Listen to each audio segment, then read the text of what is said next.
TDP మాజీ మంత్రి Ponguru Narayana 9వ division నందు పర్యటన చేపట్టడం జరిగింది. ఇంటింటికి తిరిగి కరపత్రాలు పంపిణీ చేసి తెలుగుదేశం ప్రభుత్వం వస్తే చంద్రబాబు నాయుడుతోనే యువత భవిష్యత్తు గ్యారంటీ అని మాజీ మంత్రి నెల్లూరు సిటీ టీడీపీ ఎమ్మెల్యే అభ్యర్థి మీడియా ద్వారా తెలియజేశారు.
ఈరోజు నెల్లూరులో 9వ డివిజన్లో జాఫర్ కెనాల్ పక్కన ఉన్న హౌసెస్ని విజిట్ చేయడం జరిగింది. అయితే ఇక్కడ ఎక్కువ మంది చిన్న చిన్న పనులు చేసుకునేవాళ్ళు, ఆటో డ్రైవర్లు, పెయింటర్స్, ప్లంబర్స్, ఎలక్ట్రీషియన్స్, ఆల్మోస్ట్ లేదా ఈ ఎలక్ట్రికల్ సౌండ్ సిస్టమ్స్ అరేంజ్ చేసేవాడు, అలాంటి చిన్న చిన్న పనులు చేసుకునేవాడు ఉన్నారు. అయితే వీళ్ళందరూ జీవనశైలి చాలా చాలా తక్కువ. అయితే ఈరోజు వాళ్ళ పిల్లలు కూడా చక్కగా చదువుకున్నారు. నేను కూడా చూశాను వాళ్ళ పిల్లలు ఎక్కడ చదువుతున్నారు, ఎలా చదువుతున్నారని. కొందరైతే బీటెక్ చేస్తున్నారు, కొందరు ఎంబీఏ చేస్తున్నారు. అయితే వాళ్ళందరూ ఉద్యోగాల కోసం ఎదురు చూస్తున్నారు. ఉద్యోగాలు రావాలంటే ఇప్పుడు జరుగుతున్న ప్రభుత్వం ఏదైతే జగన్మోహన్ రెడ్డి గారి ప్రభుత్వం ఇలా పరిపాలన జరిగితే ఫ్యూచర్లో ఈ రాష్ట్రంలో ఎవరికి ఉద్యోగం రాదు. ఒక్కరికంటే ఒక్కరికి కూడా ఉద్యోగాలు రావు. ఉద్యోగాలు రావాలంటే డెవలప్మెంట్ రావాలి, అన్ని రంగాలు డెవలప్ కావాలి. రియల్ ఎస్టేట్ డెవలప్ కావాలి, కన్స్ట్రక్షన్ యాక్టివిటీ డెవలప్ కావాలి, ఇండస్ట్రీస్ రావాలి, వ్యాపారస్తులు చక్కగా బిజినెస్ డెవలప్ చేయాలి. ఇవన్నీ జరిగితేనే యువతకు ఉద్యోగాలు వచ్చేది. ఈరోజు ఎక్కడికి పోయినా సార్ మా అబ్బాయి బీటెక్ చదివాడు, ఉద్యోగం లేదు, ఎంబీఏ చదివాడు, ఉద్యోగం లేదు, ఎంసీఏ చదివాడు, ఉద్యోగం లేదు, ఏదైనా ఉద్యోగం ఏర్పాటు చేయండి సార్. మాకు ఇంకేం వద్దు సార్ అంటున్నారు. మాకు ఇంకా అసలు రోడ్డు వద్దు, డ్రైన్స్ వద్దు, ఏమొద్దు, ఆ ఉద్యోగం వచ్చేది చేయండి అంటే. అది ఏ తల్లిదండ్రులైనా కోరుకునేది వాళ్ళ అబ్బాయి లేదా అమ్మాయి ఏదైనా మంచి ఉద్యోగాన్ని చేయాలని కోరుకుంటారు, లేదంటే మంచి వ్యాపారాన్ని చేయాలని కోరుకుంటారు. కానీ అవి రావాలంటే డెవలప్మెంట్ ఉండాలి. డెవలప్మెంట్ లేకుండా ఉద్యోగాలు రావు. అందుకే నారా చంద్రబాబు నాయుడు గారు ఆయన ముఖ్యమంత్రిగా ఉన్నప్పుడు అనేక దేశ విదేశాలు తిరిగారు. ఎక్కడికి పోయినా ఆ దేశాల్లో ఉండే కంపెనీస్ ఇక్కడికి రమ్మని, మా రాష్ట్రానికి రండి, మీరు కంపెనీలు పెట్టండి, మేము మీకు కావాల్సిన వసతులన్నీ ఏర్పాటు చేస్తాం, ల్యాండ్ ఇస్తాం, ల్యాండ్ ఫ్రీగా ఇస్తాం లేదా తక్కువ ధరకి ఇస్తాం, ఎలక్ట్రిసిటీ ఒక 5 సంవత్సరాలు తగ్గించిస్తాం, రోడ్లు వేసిస్తాం, వాటర్ కనెక్షన్ ఇస్తాం. ఇవన్నీ చేస్తేనే ఇండస్ట్రీస్ వస్తాయి. అలాంటి ఇండస్ట్రీస్ రావు.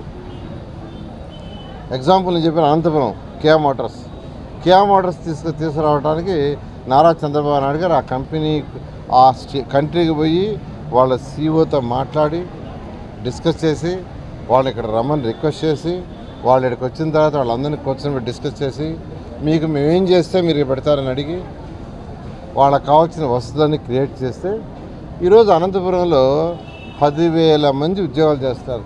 10,000 మంది ఈరోజు కియా మోటార్స్ మీద బతుకుతున్నారు. ఈ గవర్నమెంట్ వచ్చిన తర్వాత వాళ్ళు అన్ని వెళ్ళిపోతా ఉన్నారు.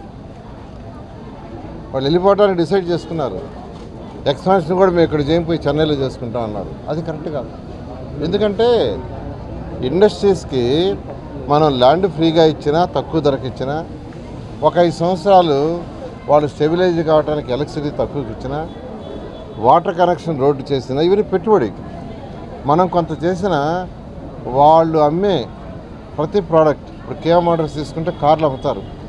కార్లు ఈ అనంతపురంలో అమ్ముతారు, ఈ రాష్ట్రాలు అమ్ముతారు, భారతదేశంలో అన్ని రాష్ట్రాలు అమ్ముతున్నారు, విదేశాలకు ఎక్స్పోర్ట్ చేస్తున్నారు. ఆ ఫ్యాక్టరీలో తయారయ్యే ప్రతి కారు వల్ల జిఎస్టీ వస్తుంది, ఇన్కమ్ ట్యాక్స్ వస్తుంది. అది దాంట్లో కొంత మన రాష్ట్రానికి షేర్ వస్తుంది. అంటే మన రాష్ట్రానికి ఆ ఫ్యాక్టరీ ఉన్నంతకాలం ఇన్కమ్ వస్తుంది. వాళ్ళు సంపాదించుకోవడం కాదు, వాళ్ళు సంపాదించే సంపాదనలో మన రాష్ట్రానికి డిఫరెంట్ ట్యాక్సుల ద్వారా ఇన్కమ్ వస్తుంది. ఆ ఇన్కమ్ని కొంత పేదలు, నిరుపేదలకు సంక్షేమానికి, పిల్లలు చదువుకోవటానికి 15,000 ఇచ్చే స్కీమ్ కానీ, లేదా 18 ఏళ్ళు దాటిన ప్రతి మహిళకి, పేద మహిళకి నెలకు 1,500 ఇవ్వటం కానీ, చదువుకున్న వాళ్ళకి ఉద్యోగం వచ్చేదాకా నిరుద్యోగ వృత్తి ఇవ్వటం కానీ, రైతులకి వాళ్ళకి సపోర్ట్ చేసే అమౌంట్ ఇవ్వటం కానీ, ఇవన్నీ గ్యాస్ సిలిండర్స్, ఉచిత గ్యాస్ సిలిండర్స్ 3 ఉచిత గ్యాస్ సిలిండర్ ఇస్తామని చెప్పాం. బస్సు ప్రయాణం ఫ్రీ అని ఇచ్చాం మహిళలకి. ఇవన్నీ చేయాలంటే ఆ ట్యాక్సుల రూపంలో ప్రభుత్వానికి ఆదాయం వస్తే కొంత దానికి ఇస్తాం, కొంత వచ్చి డెవలప్మెంట్, రోడ్లు, డ్రైన్స్, ఇవన్నీ చేస్తే ప్రజల యొక్క ఆస్తి పెరుగుతుంది, వాళ్ళ విలువ. అంతేకాకుండా రియల్ ఎస్టేట్ పెరుగుతుంది. కానీ ఈ ప్రభుత్వానికి అది లేదు, అసలు ఏమీ లేదు.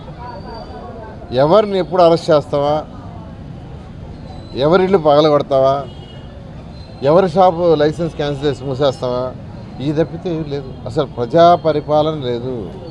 ఒక నాయకుడిని ఎన్నుకుంటే మనం ప్రజాస్వామ్యంలో ఉన్నాం, ప్రజలకు తగ్గట్టుగా చేయాలా. ఈరోజు ప్రజలు కోరుకునేది ఏంటంటే, వాళ్ళ ఏ తల్లిదండ్రులైనా వాళ్ళ సుఖం కంటే పిల్లల సుఖం కోరుకుంటారు. పిల్లల భవిష్యత్తు నాయకుడు చూడటంలా. అందరికీ నేను చెప్తున్నాను, నేను ఎమ్మెల్యేగా ఇక్కడ ఈ కాన్స్టిట్యున్సీ సిటీ నుంచి కంటెస్ట్ చేస్తాను. వేమిరెడ్డి ప్రభాకర్ రెడ్డి గారు ఎంపీగా కంటెస్ట్ చేస్తున్నారు. ఒక రాష్ట్రం డెవలప్ కావాలన్నా, ఒక జిల్లా డెవలప్ కావాలన్నా, ఒక కాన్స్టిట్యున్సీ డెవలప్ కావాలన్నా కేంద్రం నుంచి కొంత ఫండ్స్ వస్తాయి, రాష్ట్రం నుంచి వస్తాయి. మా ఇద్దరిని ఎన్నుకుంటే ఖచ్చితంగా కేంద్రం నుంచి వచ్చే ఫండ్స్ని వేమిరెడ్డి ప్రభాకర్ రెడ్డి గారు ఎంపీగా తీసుకొస్తారు, ఎమ్మెల్యేగా రాష్ట్రం నుంచి తీసుకొస్తాం. నెల్లూరుని ఒక మంచి స్మార్ట్ సిటీగా, వన్ ఆఫ్ ది బెస్ట్ సిటీగా చేస్తామని మీ అందరికీ తెలియజేస్తూ మీ అమూల్యమైన ఓటుని మా ఇద్దరి కేసు గెలిపించాల్సి ప్రార్థన. ఈ వీడియో కనుక మీకు నచ్చినట్లయితే లైక్ చేసి షేర్ చేయండి. మరిన్ని లేటెస్ట్ అప్డేట్స్ కోసం మా ఛానల్ ని సబ్స్క్రైబ్ చేయండి.